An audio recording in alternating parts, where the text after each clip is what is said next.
ourselves. We all shine. Together, we are Black beyond measure.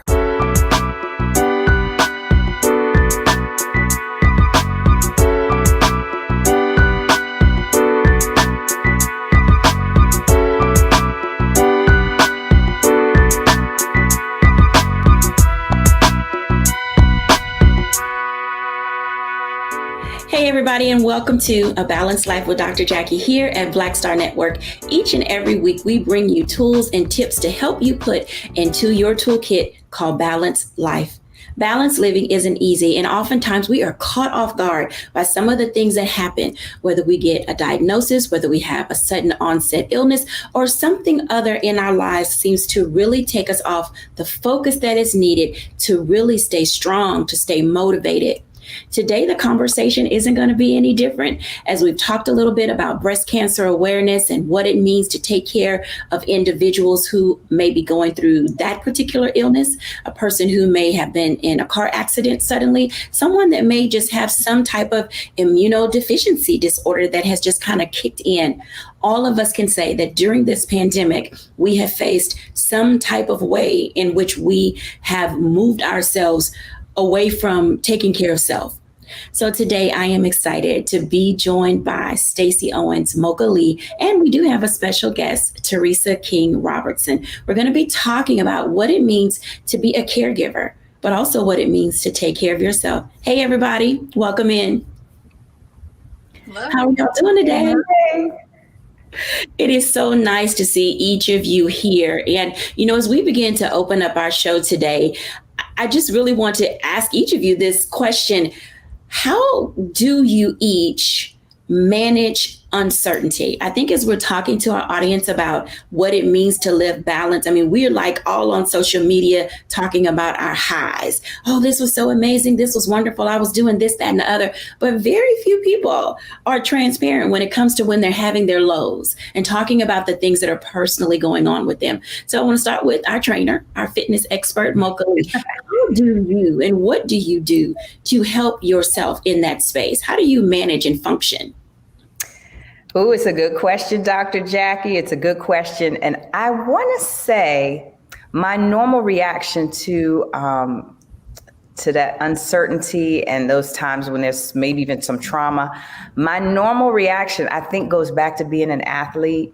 And that is, I feel like I need to move my body, believe it or not, and exercise. And the studies show, believe it or not, that, to combat anxiety, if you do move your body, even if it's a low impact type of thing, like just going out for a walk, all those hormones in your body, be it the endorphins and serotonin, all of those hormones kick in to give you more of a feeling of calm. So believe it or not, I don't know if it's just because I ran track, growing up, but usually I have the urge to want to move when things are kind of, it's uncertain or even depressing. I also want to say, of course, I pray. I do pray. I ask God for direction in a certain area. And that's always, that's hands down one of the best methods for me. But honestly, I feel like if more people understood that if you're feeling bad, instead of just pulling the covers over your head and staying in bed, really, you probably, even though it's not natural, should go outside, get some fresh air, get that vitamin D from the sun, and just move, and grab a friend. Of course, you need to talk it out, but that's really the best thing for me when I'm kind of struggling. Yeah. It sounds great because, I'm listening to you talk, and running is not the first thing that I think about. It's like go into the kitchen, grab a Swiss cake roll, and then sit down and try to figure it out. But that's just me being transparent because I am the little Debbie queen. Stacey Owens. For me, I'm going to agree with Mocha Lee. You just got to keep moving. So for me, though, not necessarily in terms of moving in exercise, but just moving mentally and telling myself, get up, keep going. When I'm in an uncertain space, if I lay there and do nothing, then I allow for fear to kick in, or I allow for my emotions to get imbalanced. So I have to believe that everything is going to be okay. Everything is going to work out, but you can't get to that next thing if you stop moving. So for me, it's just every day in those spaces, when I'm in those low moments, it's okay, because you're going to have some highs and lows. So it's okay. I don't feel bad or guilty about it, but I don't allow myself to freeze or to stop or to keep or to stop believing or stop doing the thing that I'm supposed to do. I just get up and I take that next step. And believe it or not, if you keep taking those next steps, you'll get on the other side of whatever it is that got you in that low spot, and you'll be able to see clearly what you need to do next. It'll be given to you, but you gotta keep putting some type of action, some type of movement to it, so you don't get stuck and you don't abandon whatever you're trying to do. I think that those are great tips, because oftentimes we're paralyzed by fear, and the uncertainty and the unknown can move us into that space of not knowing exactly how to navigate what we are experiencing in the moment. Today, we do have a special guest who's going to be with us throughout our show, and her name is Teresa King Robertson. Welcome, Teresa. Thank you. Thank you for inviting me to the show. I'm excited that you're here. Tell us a little bit about yourself. And then I know in a couple of blocks down the road, we're going to talk in-depthly with you. But please go ahead and share your first emotions. My first emotions? Okay. I do want to say my name is Teresa. I am a family caregiver, and I have been for the last 26 years. I didn't always identify as a caregiver. I was just a wife who took care of her husband. He has a lot of chronic health issues, and I was there for him. I was doing all the things, but because I didn't identify, I missed out on the opportunity to take advantage of resources that were available to me.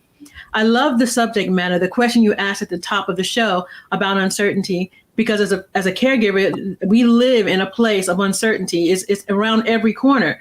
And the way I manage that is by staying present, because uncertainty is usually something based on what we think will happen next, or maybe something we don't know what's going to happen next, right? So we're thinking about that thing. But if you stay present with what's right in front of you, just because God gives us just enough light for the step that we're on. So we focus on that. It helps to diminish that feeling of uncertainty.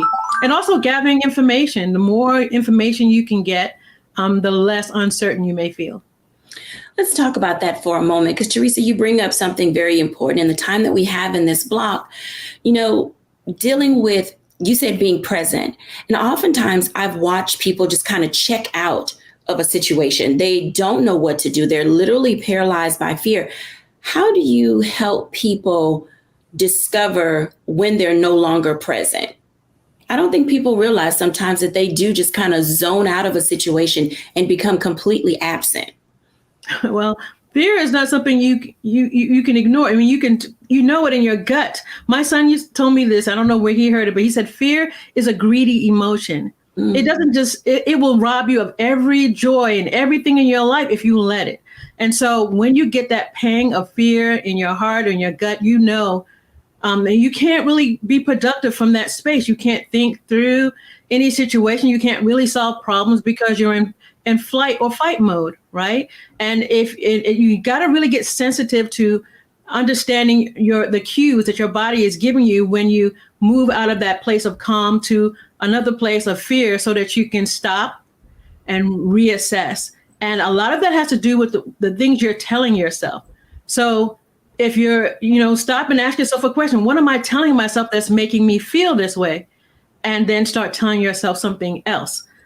It was the greatest gift I ever had when I learned that I could actually talk to myself. Even the Bible tells us to take captive our thoughts.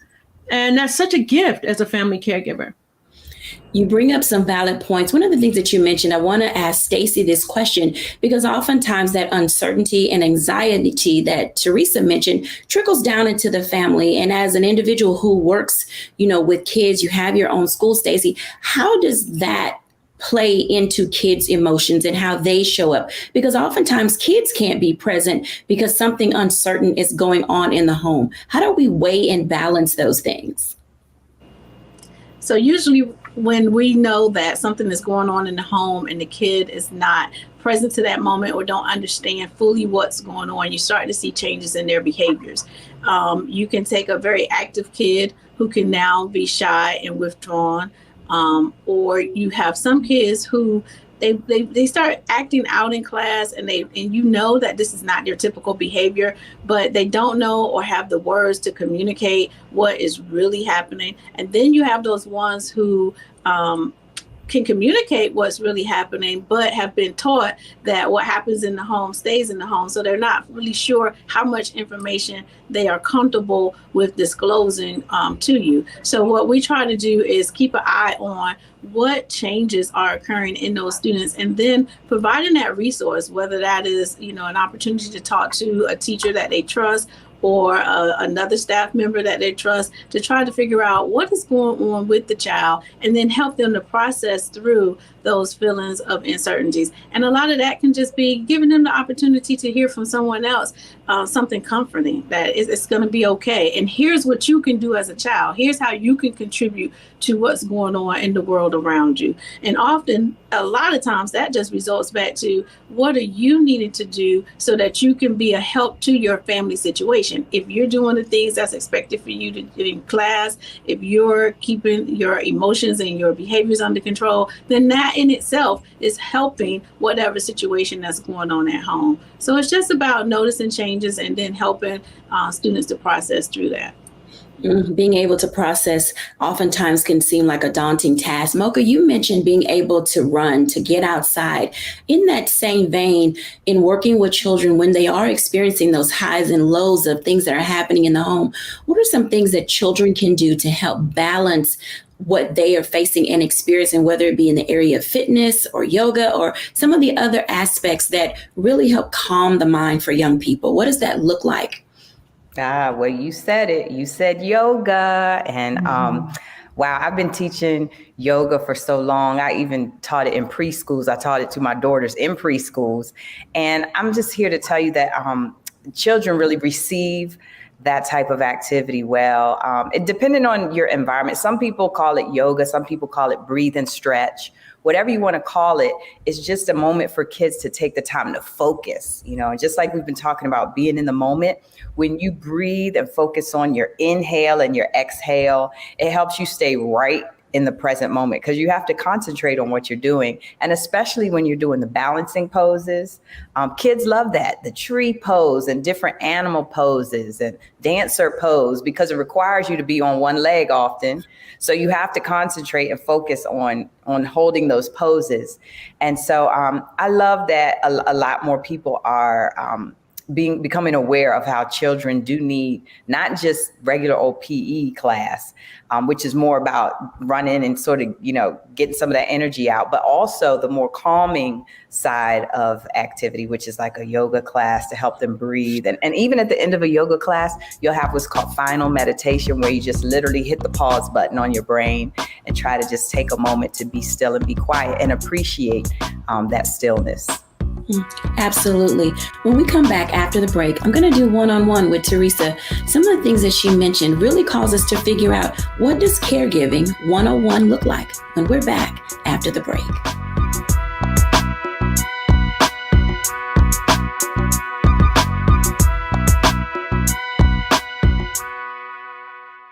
Welcome to Atlanta, one of the most expensive housing markets in America. But rather than help out, Brian Kemp cashed in. He made hundreds of thousands of dollars in real estate. His net worth skyrocketed. And while Atlantans struggled to stay in their homes, Kemp gave $10,000 tax handouts to the richest Georgians and a nearly $700 million no-bid contract to his campaign donor. Brian Kickback Kemp, making Georgia work for him, not you. When we invest in ourselves, we all shine. Together, we are Black beyond measure.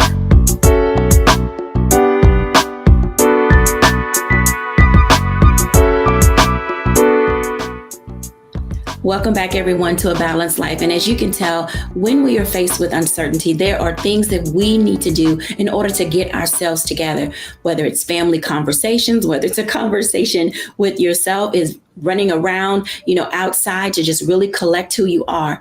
It really requires us to take a good look at what's going on, establishing some baselines with the situation that we're facing. And I'm excited today to invite Teresa to our conversation. Hey, Teresa. Hello, hello. I am so delighted to talk with you today. This one-on-one opportunity, puts me in that space of being able to say, not only who is Teresa, but what does Teresa do in the life of a caregiver? Oftentimes people don't understand the steps and they don't know who to ask. Even if they may be at the hospital, the social worker may not have all their answers. And you've devoted, pretty much a good part of your life in caregiving for your husband to teach other people how to do the same. Talk to us about your journey first. Okay, well, my background is in project management and administration. So I think that really gives me a leg up when it comes to caregiving because I approach it as if it was a business in some ways, meaning I go into it realizing that there's a lot I need to learn. I need to create systems. I need to create channels of communications. I need to know who the stakeholders are. I need to know what they bring to the table, and I don't neglect the fact that I have something to also contribute to the conversation, that everyone has a role. And as a caregiver, often we leave that responsibility in the hands of those with white coats on, right? We trust them to make all the decisions and tell us what to do. And that's the way most employees work. They go to work and someone tells them what to do. But when you own the company, the stakes are higher and it matters to you. So then you are part of the conversation and they are your vendor partners in some respects. And so when you go into caregiving, I want every family caregiver to realize that they are a partner in that care. And the person they're caring for is also part of that conversation. No matter where they are in their cognitive capacities, don't leave them out of the conversation. Make sure that everybody's voice gets heard and that you work together as a team. So you're learning to build a team to care for the person you love. Now, you just mentioned something very interesting, that the person who is going to be receiving the care is also a partner in that care. How often do families, like, they hear a diagnosis and then they start talking about them among themselves about what they're going to do for the person? How often do people exclude the individual who is going to be receiving that care? Right. It happens all the time. And doctors, they will talk to the person who is most vocal. So I'll walk into a room and my husband's had 5 strokes and he may be a little bit slow to answer and he has aphasia. So sometimes his words don't come out exactly right. And so they will look to me to give an answer. And I say, nope, give him a moment and give him a chance to answer for himself. It's important that he's a part of that because it's the human aspect. It shows dignity, gives him respect. It's his health and he needs to be able to weigh in on some of the decisions that are being made. And we just need to be patient. And I know that doctors like to get us in and get us out really quickly. So it's the caregiver's responsibility to advocate for their loved one and say, he can tell you the answer to that question. And if he can't, then you can chime in and answer. And so I try to be sensitive to that because it matters. That level of sensitivity in the home, you mentioned a litany of things that I thought were extremely important because you did treat it as a business. That line of communication, and you mentioned stakeholders. How do families weigh who comes first in the order? Of course, if there's a spouse and then possibly children and others, but what does that look like? Because there's some people in our families where we're like, no, we're just literally clear that some people are not the people to be engaged and involved. So how do you establish a line of communication and get the buy-in? Because our families are struggling with so many having COVID and having, their long haulers, as they're calling them. There are other diseases. We're talking about breast cancer this month. You mentioned your husband with strokes, individuals who've had family members that are in car accidents. These are like long-term recovery style illnesses. This communication, it goes on and on and on. 2 questions for you. 1, how do you establish the communication chain? And then 2, when do you need to tap out as a caregiver to give yourself a break? I'm going to answer those questions in reverse order. Okay. Getting a break is a challenge for most caregivers. You feel like you have to be sensitive to your own needs. And sometimes you have to be forced to trust someone else to care for that loved one. I know that's an area where I struggle, so I'm not going to pretend that I've mastered that yet. When I step away or go anywhere and someone else is in charge, I'm constantly thinking about my husband and is he okay? Is he taking his medication and those things? But it's necessary It's the most important thing you can do. Like on an airplane, when they say put your mask on first so that you can put the mask on someone that you love, you have to take care of yourself and you have to make it a priority. Now, as far as communication, everyone communicates differently. And in a family, we're all individuals. You're going to contribute differently and in different ways. Some people can't handle the heavy things. Some people can't talk to doctors or spend a lot of time in hospitals or do any of, it's such a complex issue. What I would say is accept people for where they are and what they're able to give and be grateful for that. And try not to leave anyone out of the conversation if you can. If your loved one wants to keep some things private, then respect their wishes, because their wishes are above everyone else's. But if you're working together as a family, try to include as many people as possible, because you're going to get a better result. I used to have my children talk to doctors. My children would come up with ideas on treatment. They would say, well, doctor, have you thought about this? Or have you thought about that? And I would hear doctors say, I didn't know that. I hadn't thought about that. So no, the doctors don't have all the answers. No one does. Sometimes you can have to rely on other people. So even include your children in those conversations.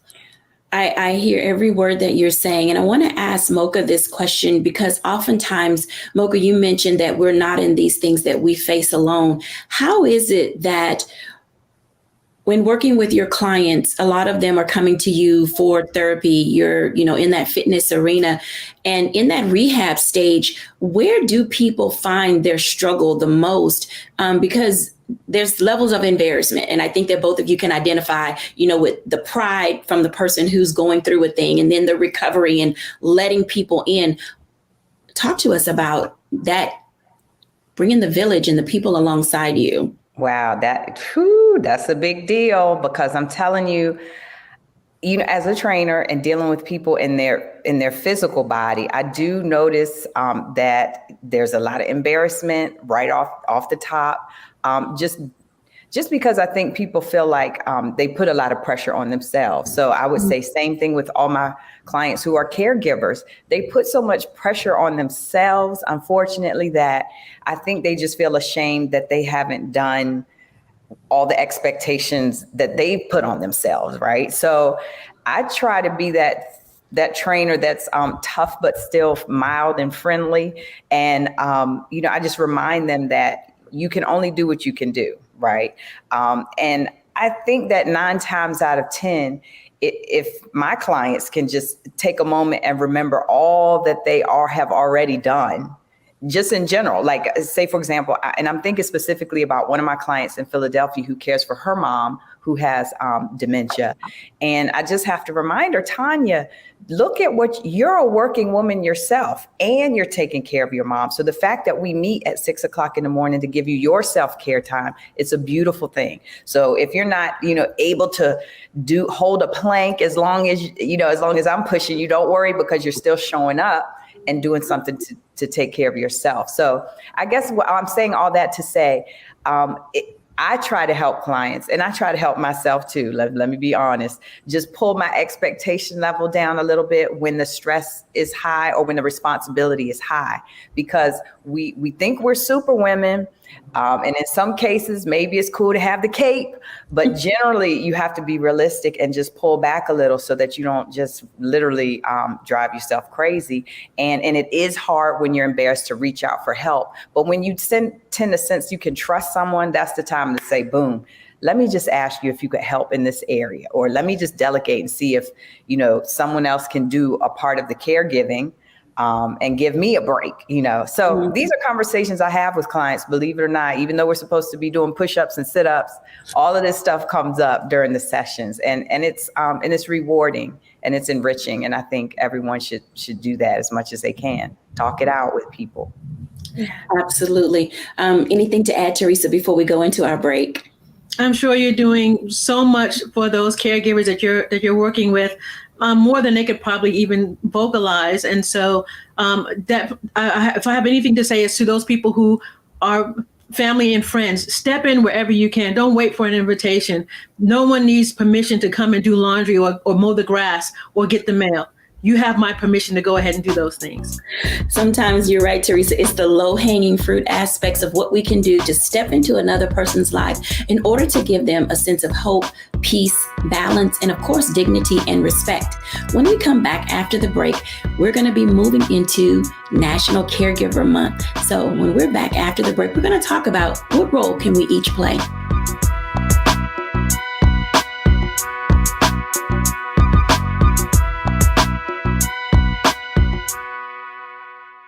Welcome to Atlanta, one of the most expensive housing markets in America. But rather than help out, Brian Kemp cashed in. He made hundreds of thousands of dollars in real estate. His net worth skyrocketed. And while Atlantans struggled to stay in their homes, Kemp gave $10,000 tax handouts to the richest Georgians and a nearly $700 million no-bid contract to his campaign donor. Brian Kickback Kemp, making Georgia work for him, not you.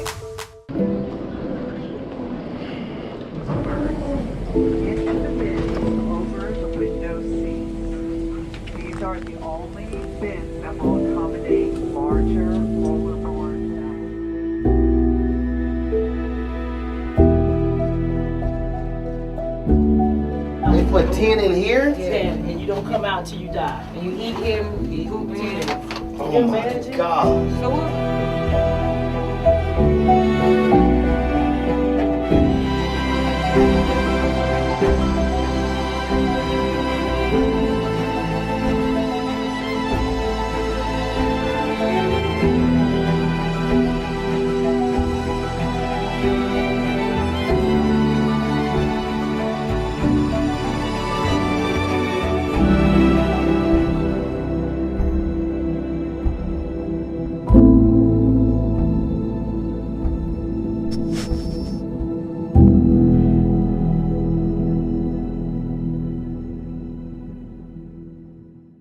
When we invest in ourselves, we all shine. Together, we are Black beyond measure.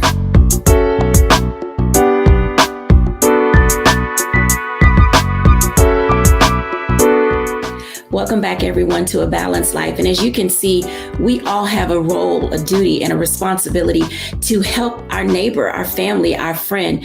So many times we want to just leap in and we're not sure if we can. And Teresa said it. There's some things you do not need permission to do.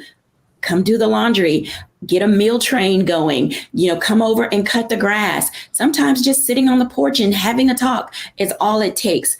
Teresa, this National Caregiving Month that's going to be coming up, there's a national website, first of all, that tells people things that they can do. But what are ways that you have identified and have noted that allow people to really jump into that space and say, this is something that I can do and I should be involved? Are you speaking from the caregiver's perspective or a family or friend? I think it goes in all areas because sometimes people don't know where to jump in. How would you help people devise that aspect? If you're a caregiver, how do you engage with national caregiving? If you are a family member, what resources are there for you? If you're a community person and think that this is something you'd like to implement throughout where you live, how would you speak to people in those regards? I would start by first identifying as a family caregiver. If you are helping someone with their finances, helping provide meals, taking them to doctor's appointments, or helping them with medications, even if they're not your blood relative, maybe they're a neighbor or a friend, then guess what? You're a family caregiver.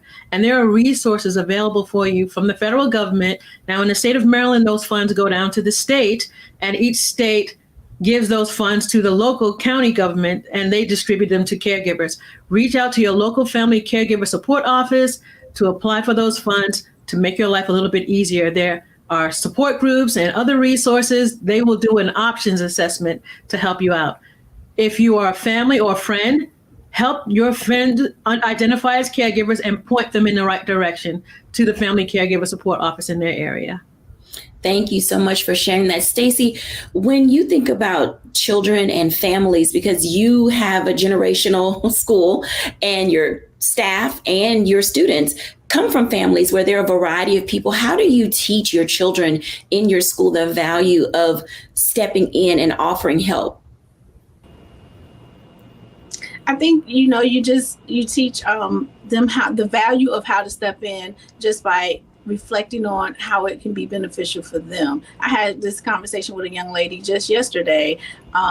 We were talking about the things that was going on in her home, and she and I was talking about, well, now reflecting on that, what can you do to help? And she was able to brainstorm some things that she can do at home that was different from what she typically does.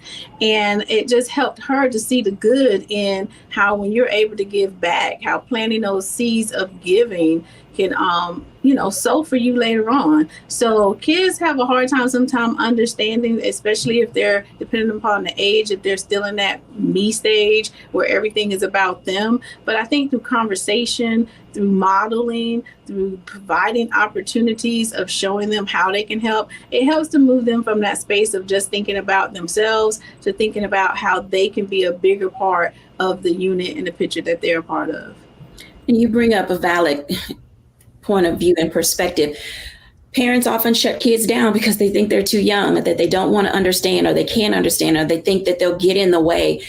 What does this do to the self-esteem of the child when they can clearly see that something is going on and they're not allowed to play a part, or at least be asked to participate? Yeah, because kids are resilient, and like our guest was saying, give them the opportunity to speak. They can come up with some wonderful ideas. Their voices is for this generation now. So when we shut them out, it makes them feel like they have no value, like they are nobody, like they have nothing to offer. And I've had kids say to me, my mom, they don't even listen. They don't even ask. They don't even this. And so it takes away their voice. And so I tell them whenever I have that come across my desk, well, what can you say? What can you go back and how can you present yourself in a respectable way? Because, everybody culture and everybody house is different. So we don't want you to cross any cultural lines and go in and be perceived as you're trying to get ahead of yourself. But how can you approach the situation and just say, hey, mom or dad or whoever, what about this? Or I would like, for you to hear this. So we just have to give them those stems that they can use to help start the conversation. Thank you for sharing that, because I want to double back to Teresa for a moment, because I do follow Teresa on social media, and I often wonder how she's doing, because I know that she takes on a lot. And I know that some of you heard at the top when she said that her husband has had multiple strokes and she's been a caregiver for over 20 years. So Teresa has taken to TikTok, and I thought it was absolutely amazing. And I'm bringing this up, Teresa, because you engaged your grands in this process. And so talk to us about that for just a moment, about how having your children and your grandchildren around have helped you balance all of the things that you face. And tell us about your TikTok learning experience. Oh my goodness, I love TikTok. I had no idea I'd have so much fun. Yeah, so you see my little granddaughters, they come with me on TikTok, and they are very much a part of everything that we do at our home, because they bring so much joy to my husband and I, and we do involve them in conversations about his health. They may not have the language to express how they feel, but we try to listen and give them a space to feel and say whatever they think. And it's really it's healthy for them to do that. Now, TikTok has been a great resource for me to try to reach other family caregivers, and I make videos that are fun. And sometimes I include my husband in there, and he's trying to dance when he can dance.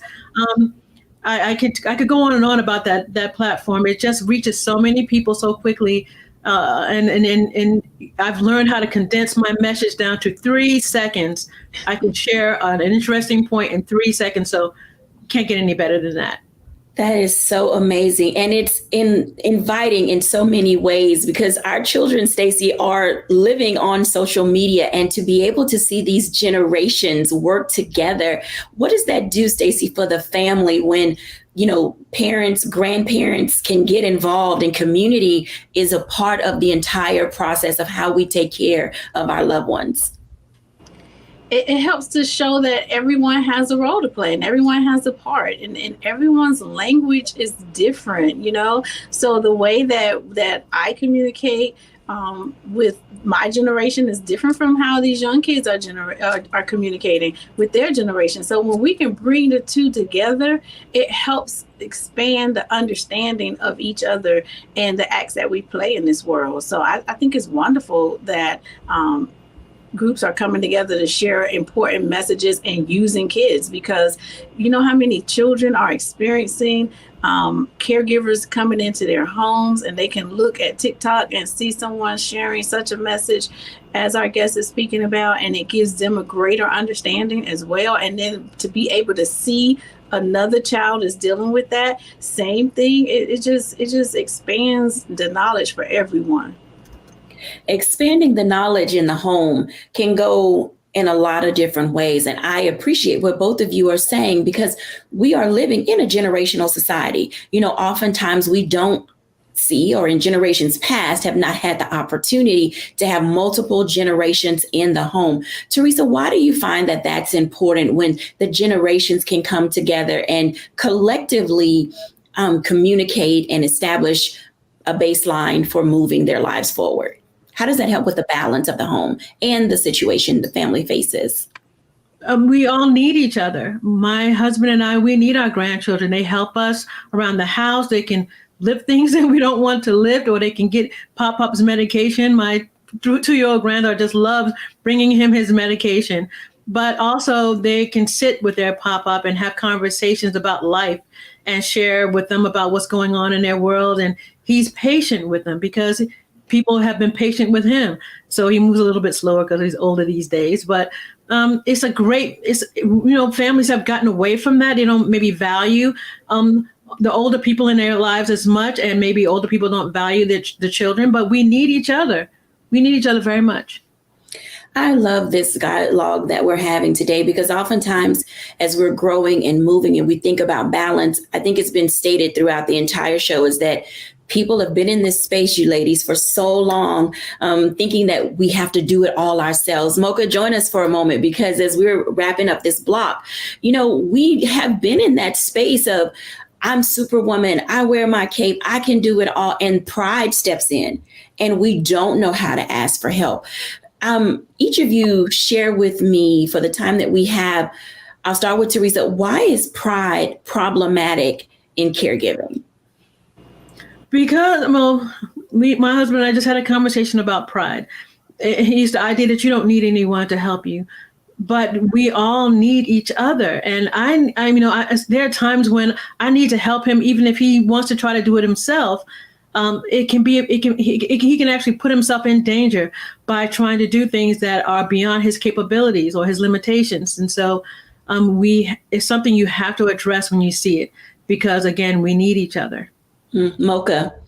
Yes, I honestly have to say, Dr. Jacquie, I was in shock when my 2 girls were babies, because that motherhood caregiving when they're infants had me just, I don't know if it's postpartum, or I think it's just that I'm not used to not having sleep. So to be a walking zombie and still trying to be a fitness person, it was crazy. Mm-hmm. So literally, it was the first time I had to say, oh my gosh, I have to reach out for help. Either have to ask my husband, a girlfriend, please come watch the kids just so I can take a nap maybe.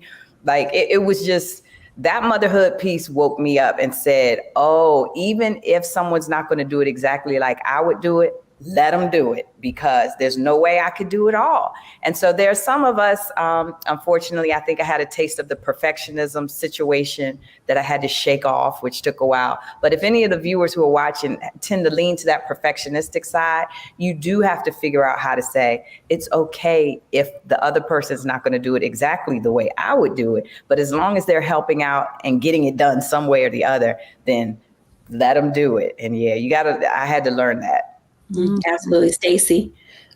You know, pride can be such a downfall. It can block a lot of help and a lot of positive things that can come towards you, just because it can turn off, people who have good intentions and want to maybe alleviate some of the stress that's around you. So pride can be very deadly, because it can prevent you from being able to move forward and being successful. So I know with my son, when he was going through his bout with cancer, he was very, in particular about who was around him and who was in his circle. And a lot of that pride came from him trying to avoid what he was perceiving as judgment. He had locks at the time and he was starting to lose his locks, and he didn't have that trust for everyone that was in his circle because he was judging himself. It didn't have anything to do with who was coming around, but it was the things that he was dealing within himself in terms of how he felt about how he was looking while losing his hair and that kind of thing, that it allowed his pride to get in the way.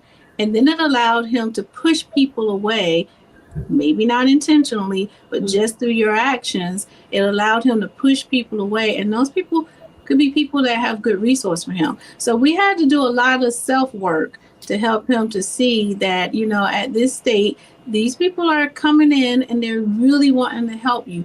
And it's okay. It's like, it's okay not to be okay. So what is it about you? That's my favorite question. What is it about your inner self that has you in this space that's allowing your pride to bubble up in this moment? Absolutely. When we come back after the break, I want to talk about how having help, accepting help, and receiving help can bring balance to your life when we're back after the break.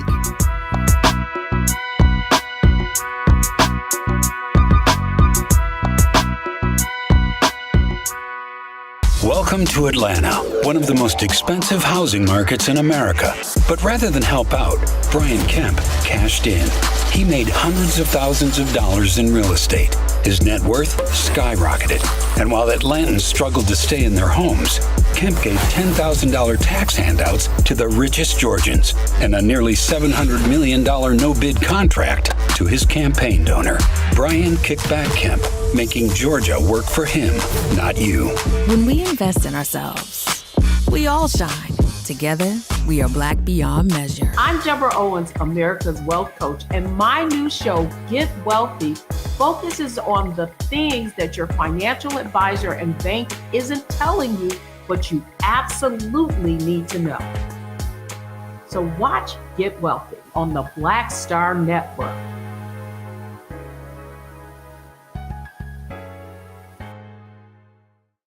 When we invest in ourselves, we all shine. Together, we are Black beyond measure.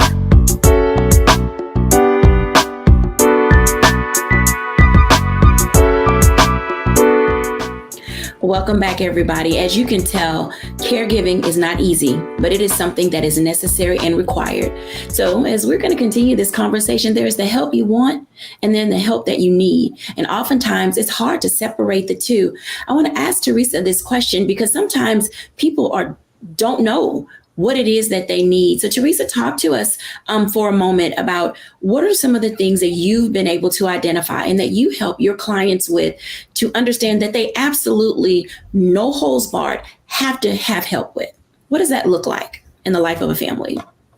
Well, in my family, you need someone that you can talk to that's going to allow you just to vent every now and then, who is not going to make you feel guilty because you're having a bad day as a family caregiver. You're going to have bad days.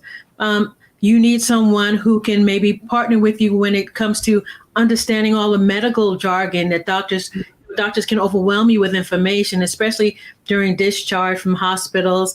And if your situation is a lot more complex, you may need someone to come alongside you to help you make sense of it all, or to keep the information organized so that you can, when you're in an emergency situation, you can communicate that information. So that's been something that I always encourage caregivers to find someone who can be a partner with them, kind of like a partner in the caregiving process with them, someone who can take those notes or cover for them and go into doctor's appointments when they can't be there, who can speak on behalf of your loved one. You mentioned when they come home, and I think that that's a transitional opportunity for us to discuss for just a moment, that when your loved one is at the hospital, everybody's there. They're always in like clockwork. And then all of a sudden, it's just you. Right. Discharge day is one of the worst days, especially for me, because I always tell my husband he gets so spoiled in the hospital. He wants food, he just calls and they bring him whatever he wants from the menu. And every little thing, the nurses come in and that's great. But when you come home, then the responsibility is on me. And I am aware of that. And most caregivers, they may feel something, but they may not be able, they haven't put words to it yet. Yes, there's added pressure when that loved one comes home. A lot of work has to happen within those first 24 hours to get acclimated back home, medications you pick up and things like that. So just be aware of that, give yourself some grace and try to pace yourself. Is that a good space for people to say, I know I'm going to need help. This is the help that I need. And it's also the help that I want, that this person's coming home. How far in advance should you ask family to start bringing certain meals over if you know you're coming home so that you don't have that pressure? Oh, I never went to the grocery store. I don't know what to cook. I don't know what they can eat. How do we help families embrace the transitional stage that happens so rapidly between hospital and home? Often I don't know whether he's going to be discharged that day until that day happens. Mm-hmm. And so don't be afraid to pick up and call Uber Eats. Most restaurants or someone will deliver food to the house. It's so easy to get groceries in the house these days. What I would say is that when you're going to, first of all, if you don't feel you're prepared, I've had situations where I wasn't prepared for him to come home. I didn't have the medication. I didn't know how I was going to care for him. Share that information with the doctors. They can give you an extra day sometimes to go home and get ready. They can make sure there are resources at home so you can get them out of the car into the house. Whatever you need, don't be afraid to voice that. But again, there are apps out there today that can help you. In thinking of those things related to coming home and preparing yourself, I've often heard people say, I don't want anybody in my home. How do we break the stigma to get the help of saying, it's not about you? And I know that's hard for people to hear, but in that moment, it's not about you. How do we, especially in our culture, we're like, I don't want people in my house. I don't need a caregiver. I don't want them coming over for therapy, da, da, da, da, da, da. And then we're losing out on valuable help. Talk to us about those things that we don't often say, but we feel and experience. There's a lot of things that I don't like and I don't want to have happen that are happening. You have to learn how to accept some things. I may not want someone in my home, but I may have to have someone in my home. And it may turn out to be the best decision I've ever made. So you make decisions every day about what's most important. And I just say, give it a try. You may not know how valuable it's going to be until you try it. And if for some reason that person makes you feel uncomfortable, have a conversation with whoever sent them, the agency owners, and see if they can send you someone else. But they're usually pretty good at sending people who can do a really good job. If you can start in advance before you have a need, maybe vetting some agencies and getting things in place beforehand, all the better.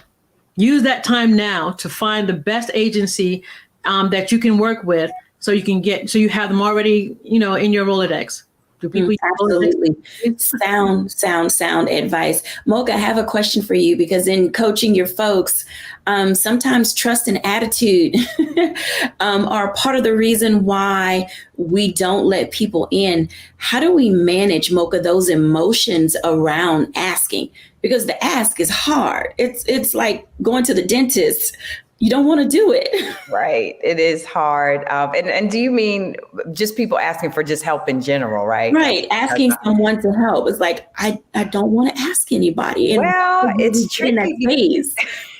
It is hard because I feel like in my case, by the time I'm working with someone, they've kind of broken through that fear of not trusting. And I think that if there are any entrepreneurs out there, you have to know that whatever you do in your business, word of mouth is a big deal, right? So I think depending on my personality, you end up attracting people who might be similar to you or can appreciate your style. Because I think as a trainer or anyone who's a life coach, you really have to just take people from where they are. And unfortunately, sometimes media or movies or shows just kind of make people in the fitness industry seem like they're like boot camp instructors and just like hardcore. Whereas I'm not necessarily that at all. As a matter of fact, my demographic is usually working moms, because I feel like they're so busy that if they don't make that appointment with me, then they might not ever take that time for self-care. So I don't know how people finally break through and say, I better reach out. But I think, well, sometimes though, they just realize they need that empowerment to come from someone else, right? Mm-hmm. If there's an area where you do not quite understand or feel fully confident, go to the person who is fully confident and let them just pour into you a little bit.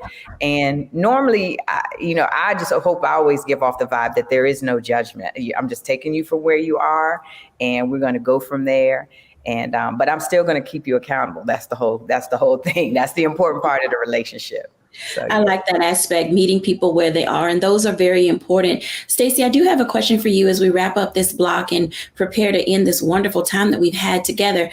How do we decide, and when I say we, I mean you, because you have that ability, you have to step into homes and step into families. And oftentimes families won't come to you and say, but you have to go in sometimes and ask, do you need help? How do you break that ice? And give us some tips related to that.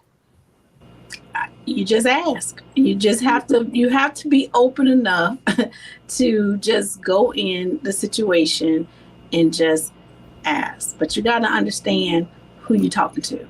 So I always say, relationships are key. So before I approach any family to ask about their needs or their desires, I'm first going to do my homework and try to learn a little bit about that family, a little bit about that culture, a little bit about what they're dealing with.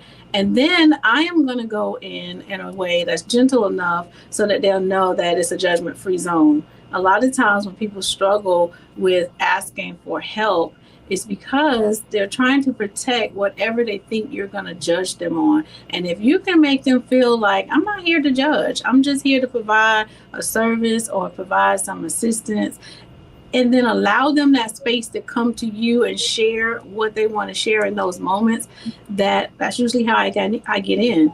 And a lot of times I let people know that you're in control. Like, you're not giving up any control when you take or receive help, but you have to learn how to control the controllables. Know what your boundaries are and know how to communicate those boundaries to whoever's coming in to help. It's almost like a partnership, a dance that we have to do with each other. So tell me how you want to dance, lead me, and let me dance with you. It's pretty much the approach that I use.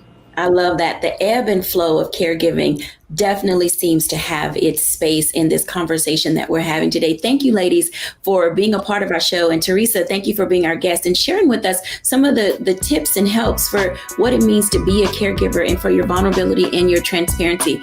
When we come back after the break, I'll give my reflections.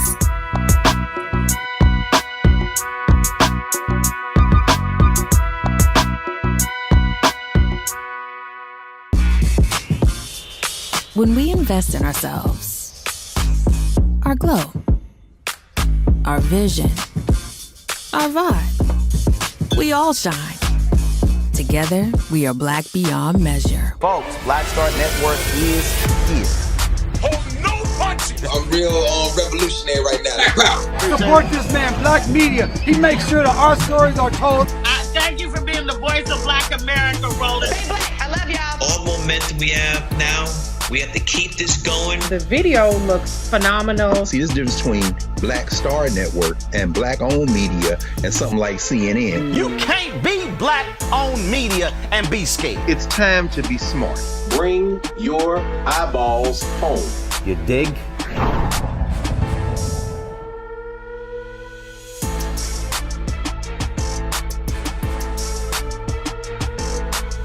When you talk about blackness and what happens in Black culture, we're about covering these things that matter to us, speaking to our issues and concerns. This is a genuine people-powered movement. There's a lot of stuff that we're not getting. You get it, and you spread the word. We wish to plead our own cause. Too long have others spoken for us. We cannot tell our own story if we can't pay for it. This is about covering us. Invest in Black-owned media. Your dollars matter. We don't have to keep asking them to cover our stuff. So please support us in what we do, folks. We want to hit 2,000 people, $50 this month, raise $100,000. We're behind 100,000, so we want to hit that. Y'all money makes this possible. Checks and money orders go to P.O. Box 57196, Washington, D.C. 20037-0196. The Cash App is $RM Unfiltered. PayPal is R Martin Unfiltered. Venmo is RM Unfiltered. Zelle is roland@rolandsmartin.com.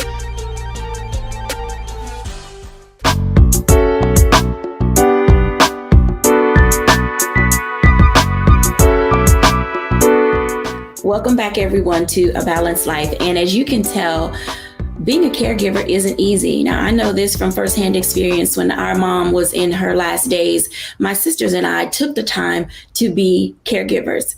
There was a primary, a secondary, and a tertiary, and we each divided up our roles and responsibilities for how we were going to care for our mom.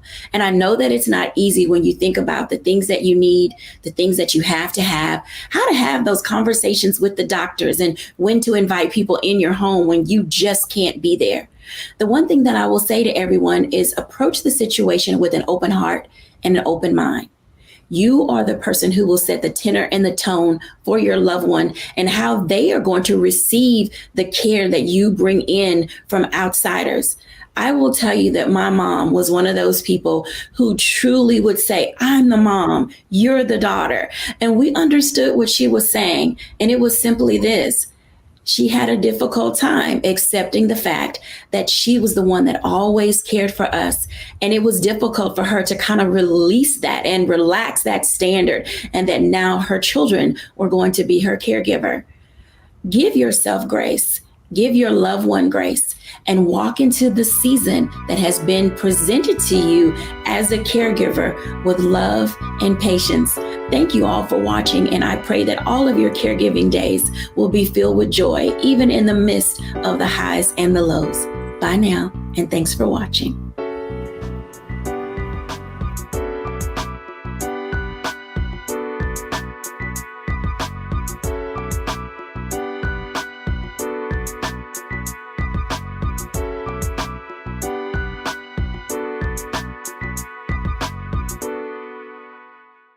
When we invest in ourselves, we all shine. Together, we are Black beyond measure. Hatred on the streets, a horrific scene, a white nationalist rally that descended into deadly violence. White people are losing their damn minds. As an angry pro-Trump mob storms the U.S. Capitol, we've seen shooting. We're about to see the rise of what I call white minority resistance. We have seen white folks in this country who simply cannot tolerate Black folks voting. I think what we're seeing is the inevitable result of violent denial. This is part of American history. Every time that people of color have made progress, whether real or symbolic, there has been what Carol Anderson at Emory University calls white rage as a backlash. This is the rise of the Proud Boys and the Boogaloo Boys. America, there's going to be more of this. Here's all the Proud Boys, guys. This country is getting increasingly racist in its behaviors and its attitudes because of the fear of white people. The fear that they're taking our jobs, they're taking our resources, they're taking our women. This is white fear.